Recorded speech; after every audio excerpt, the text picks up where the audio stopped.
Everybody, we're back and we're talking about Life is Strange Before the Storm, which came out, I believe, like a year and a half after the original Life is Strange. Different development team, many different voice actors. And this takes... Which I have thoughts about. Oh, I'm ready to hear them. And I believe this takes place like a year before Max came. Yes, a year or like 6 months. Well, maybe no, less. Probably a year, maybe, I don't know. Yeah, because the things that happen in this kind of inspire Chloe's behavior in the main game. Yes, and I'm pretty sure the game ends with nice theme song.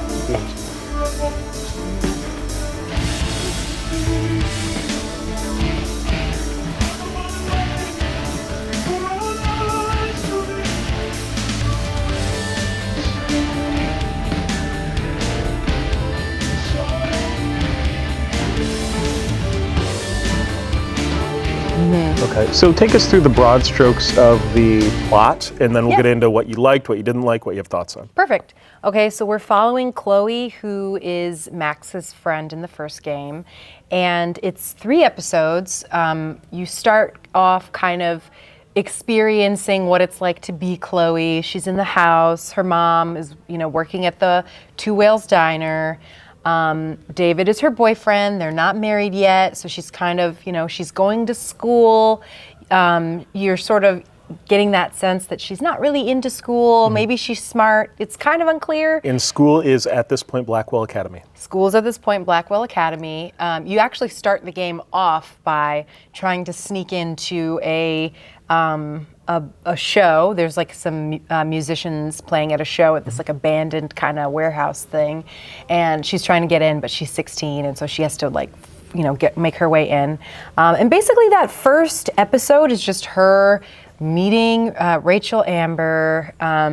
They kind of have some experiences together. They, cut class, ride the train. There's a bunch of different things there. So one of my complaints with this game is that you don't get a chance to exist. Whereas Life is Strange, the original, you had 5 episodes, and it is plot heavy and the powers and stuff, but you had some time to just exist. What do you mean by that? Like just hang out, go explore a little bit. Whereas this one, and I'll say the developer Deck Nine's, all of theirs, it feels very push forward. And you get little glimpses of it, like when she's doing the D&D thing with her friends, which we'll get into. But it feels very rare that she's always on edge. And she's still reconciling with her father passing away, which was multiple years ago. Yep. And she does not think about Max that often, if I remember correctly. She does not. Just hurt. You can tell she's hurt. Yes, absolutely. But yeah, it's a very forward momentum, whereas those dull points in the original are really where I got to, I don't know, like her and Chloe and Max reconnecting.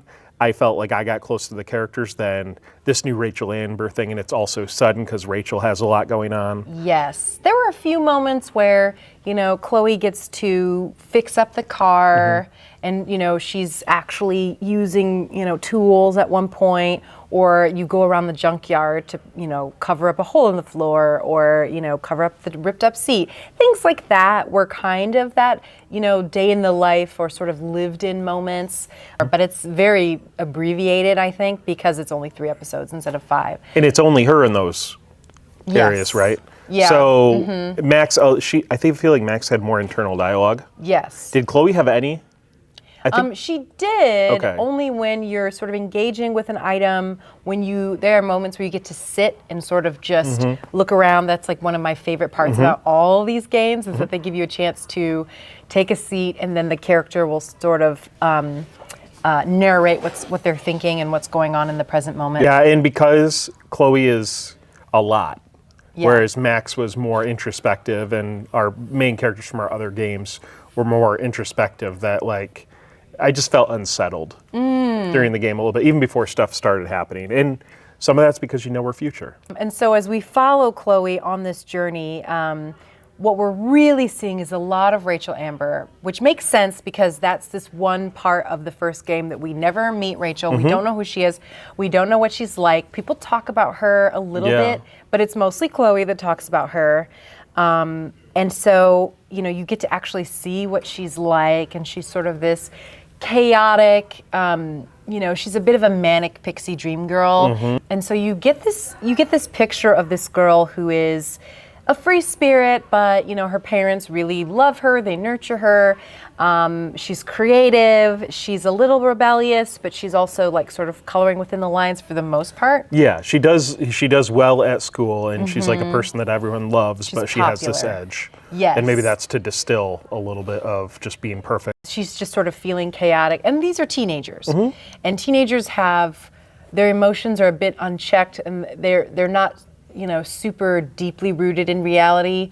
I know as a teenage girl, absolutely, my thoughts were not rooted in reality. Yeah. Which is I mean, what I like about these stories is they're so intense, they're so aggressive, and I like that because we have a lot of video games that do fluffy things, or we have video games that don't tackle some of these more real aspects of life head on. But like in the first game, it say like if it's all high volume, like I start to tune it out. But when it's ebbing and flowing, whereas Max was very adrift, even with her powers a little bit, until it all kind of came to a head with the Jefferson stuff.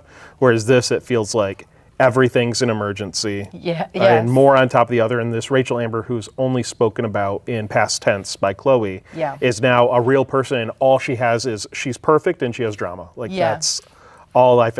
And the graphic styles are so like, not basic, but like they keep talking about how beautiful she is. You look like every other character in the game. Yeah, exactly. Like you're, whereas Max and Chloe, they like spent a lot of time like making them unique. Yes. I didn't see that out of Rachel. Yeah, the graphics did appear, they seemed a little bit different from because it is a different studio, and it wasn't, like I had issues with some of the way that they moved. Some of the motion capture was a little weird. Yeah. That was different than the first game. I felt like the first game was a bit more realistic in some ways. Yeah. Because you develop this relationship with Rachel. At least I did, the romantic relationship.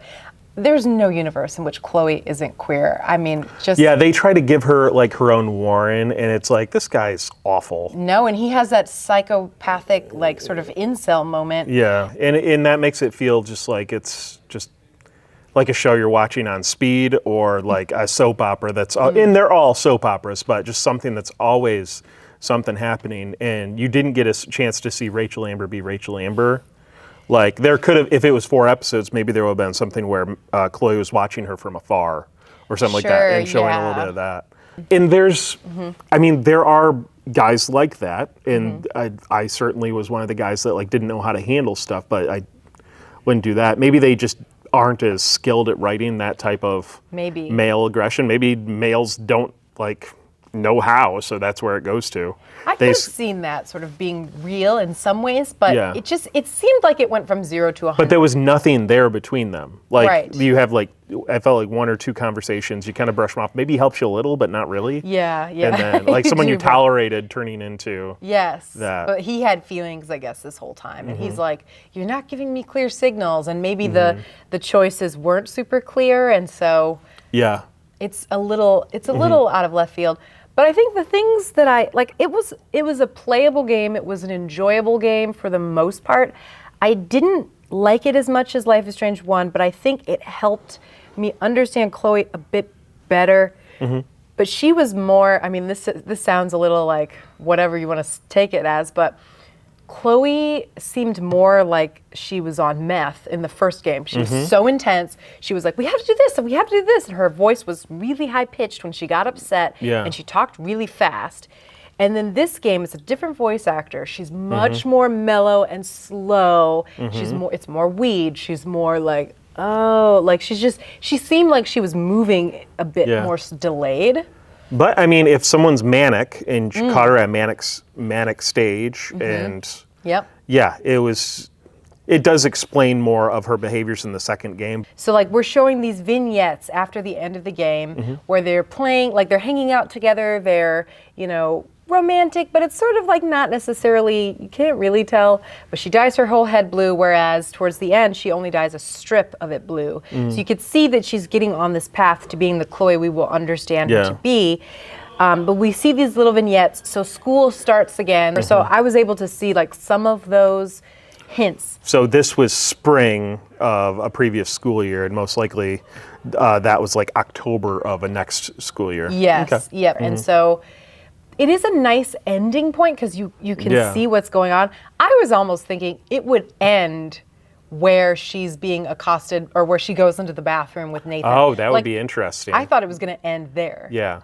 And so we're going to talk about Life is Strange Double Exposure, which is a couple games from now. This takes 10 years after Life is Strange 1. And honestly, I could have used something that would have been a throwback to the original game. Maybe before you met Chloe again, like your first couple days of school or something. Yes. I don't know how to thematically tie it in, but this was all new, and Chloe is just kind of like someone from your memories. Like you learn all these other things and you meet all these other people. I know you have a meeting, so I wasn't sure. We do have a meeting. Yes. Yeah, so we'll wrap it up here, and we'll be back with Life is Strange 2. Yes, perfect. Okay, I got Awesome. one. Actually, I might just take it from here. Oh, let